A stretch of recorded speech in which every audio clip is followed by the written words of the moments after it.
Pio et Vino sur Radio a le plaisir d'accueillir Xavier Amirault. Bonjour Xavier. Bonjour. Alors votre famille est basée à Saint-Nicolas-de-Bourgueil depuis 180 ans. Vous êtes la combienième génération? 6e. 6e génération. Le poids là, c'est pas trop lourd à porter tout ça? Non. Moi, j'ai grandi là. J'ai grandi au Clos des Carterons. Et non, enfin oui, c'est lourd quand même parce que c'est un domaine viticole et toujours, n'est pas une entreprise classique parce que bon, il y a la famille et la famille nous regarde, hein, donc on a une responsabilité supplémentaire, mais c'est passionnant. Et vous êtes parti découvrir le vin ailleurs ou vous avez passé votre vie entière à Saint-Nicolas, même si la région est belle? Oui, alors la région est très belle, mais à l'origine, je suis électronicien, j'ai travaillé pour IBM quelques années, puis après dans le son, la lumière, et j'étais expatrié aux États-Unis pendant 12 ans. 12 ans. Donc j'ai pris la suite de mon frère, ce qui est peut-être inhabituel, qui a 15 ans de plus que moi, et voilà, donc aux alentours de 40 ans, j'ai eu le besoin de revenir, et mon frère m'a bien accueilli, m'a fait la transmission du domaine. Et c'était en 2011 et aujourd'hui il est toujours auprès de moi et c'est une belle aventure familiale. Ouais, c'est bien, ça n'avez pas de regret de votre ancienne vie, votre vie actuelle est meilleure, plus jolie? Meilleure, je sais pas, différente, pas de regret, c'est sûr. Ouais. Non, c'est tombé très... Oui, c'est une demi-génération. Je vais mener une demi-génération parmi cette 6e génération. Hélène. La 7e est déjà sur les starting blocks? La 7e est en cours. Il n'y a rien de décidé. Ah bon? J'ai des neveux, des nièces, j'ai des enfants. Donc alors, il ne faut pas vendre, Xavier. Il faut que ça continue. Mais bien sûr, mais voilà. Moi, je suis arrivé à 43 ans. Donc oui, c'est vrai. Il n'est pas de prime. On n'est pas obligé de se décider de bonne heure. Vous avez raison.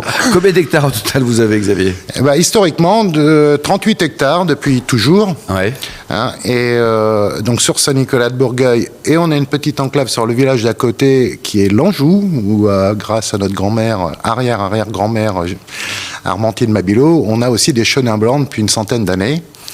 Et puis plus récemment, avec Jean-François, mon collègue chef de culture, on s'est associés, on a repris deux beaux îlots à Bourgueil en 2019, à Restigné, un clos monopole appelé le Clos de la Gaucherie, et à Benay, Grandmont, c'est un lieu-dit qui est assez magique.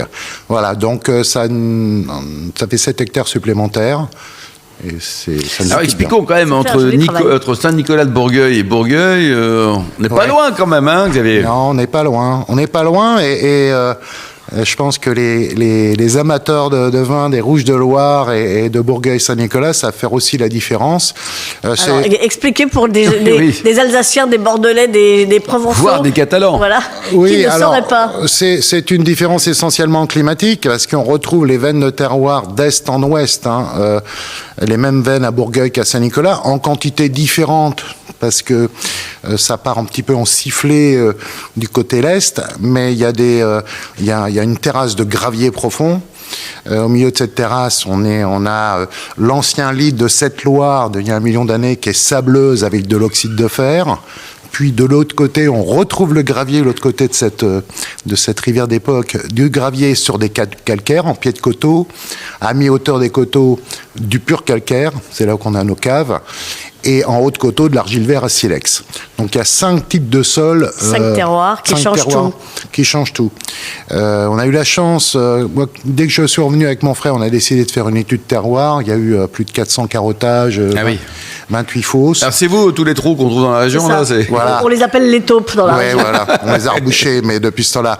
Mais c'était super intéressant parce que ça nous a permis de classer nos terroirs. Ouais. On a une grande diversité de sols et on a 15, nous, au Clos des Carterons, 12 unités terroirs, hein, entre les différentes, les sols que je viens de dire, plus les intermédiaires. Et sur Saint-Nicolas, en général, il y en a une quinzaine. Une quinzaine, quoi. Il y a combien d'acteurs? Il y a une bonne ambiance entre les vignerons, localement? Oui, Saint-Nicolas a toujours été assez dynamique, entreprenant, on va dire aussi. Et il y a toujours eu des CUMA, une dynamique. On a une coopérative d'achat de matériel ensemble, de fil de fer, de pieux, qui est restée indépendante, qui a, elle, je crois, 160 ans. C'est quand même, ah ouais, c'est rare, ça. Qui s'est pas encore fait happer, et qui se fera pas happer par les gros groupes, voilà. Et puis des CUMA de matériel qui étaient très populaires dans les années 80-90, mais qui sont toujours là. Donc, oui, le dynamisme... c'est bien ça. Oui. Il y a des jeunes, des vieux, il y a tout le monde, quoi. Alors, il y a des jeunes, des vieux.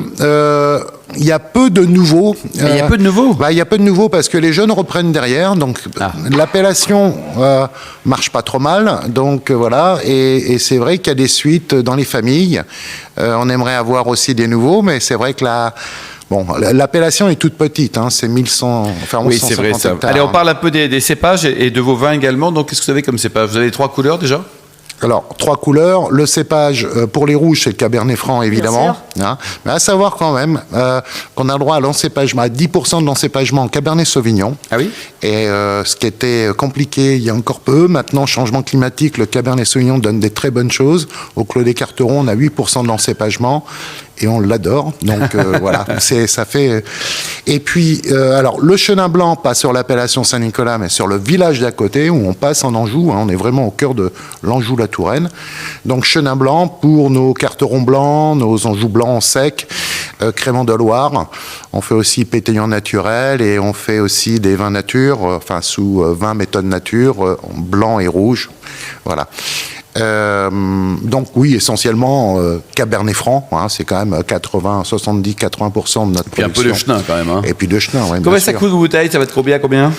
On commence à une quinzaine d'euros, 14-15 euros, et on va jusqu'à 35-40 euros.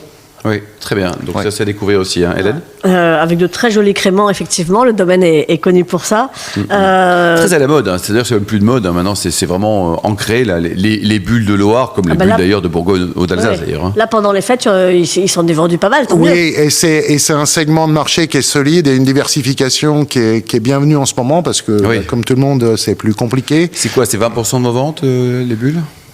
Pour nous, au Clos des Carterons, oui. Oui, 20%. Oui. C'est quand même significatif. Hein. Oui, totalement. Ouais. Hélène? Et les créments, vous avez 3 cuvées, c'est ça? Alors, il y a 2 cuvées. Il y a Armentine, donc mon arrière-arrière-grand-mère, qui a apporté, il y a plus d'une centaine d'années, les chenins à la famille. Et Amiro, tout simplement, qui est notre cuvée. Et en blanc et en rosé, avec des élevages de plus de 40 mois. Donc, voilà, ce qu'on aime. Armentine à 24 mois quand même. Voilà. Et puis après, pétillant naturel aussi, qui est un autre segment. Ça marche, qui est sympa. Oui.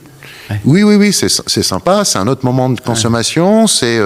moins cher peut-être aussi, non? C'est un petit peu moins cher, ouais, c'est... Pas beaucoup. Non, c'est un petit... Oui, pour que ça soit bon quand même, il faut... il y a beaucoup de travail à la vigne.